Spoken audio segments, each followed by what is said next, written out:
নমস্কার বন্ধুরা, আমার রান্নাঘরে আপনাদের স্বাগত জানিয়ে আজকের ভিডিওটা শুরু করছি।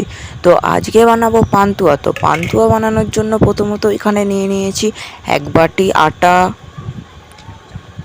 হাফ চামচ বেকিং পাউডার ও হাফ বাটি দুধের গুঁড়ো।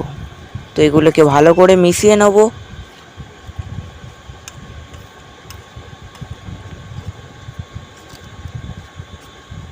তো এখানে মেশানো হয়ে গেছে, এবার দিয়ে দেবো 1 চামচ ঘি। তো ঘিয়ের সাথে আটাটাকে ভালো করে মিশিয়ে নেব। ভালো করে মাখিয়ে নেবো এবার। তো এখানে আমার মেশানো হয়ে গেছে। তো এবার অল্প অল্প দুধ দিয়ে মেখে নেব।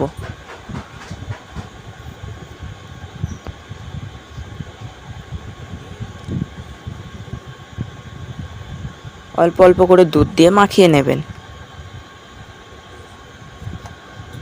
তো এখানে আমার মাখানো কমপ্লিট হয়ে গেছে।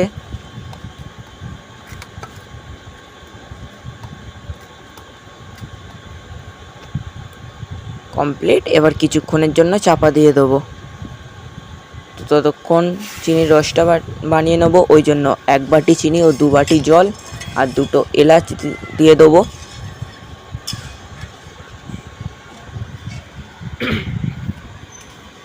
দেখুন চিনির রসটা ফুটতে শুরু করেছে। এবার আটাটাকে খুলে নেব। তো এবার এই থেকে সব লিচিগুলো কেটে নেব এক এক করে পান্তুয়ার শেপে।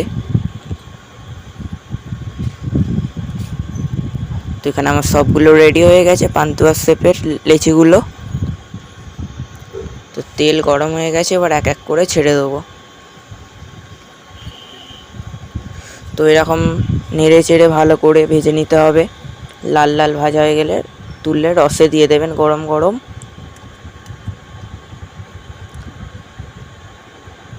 তো এইগুলোকে ভালো করে নাড়াচাড়া করে 1/2 ঘন্টার জন্য চাপা দিয়ে দেবেন।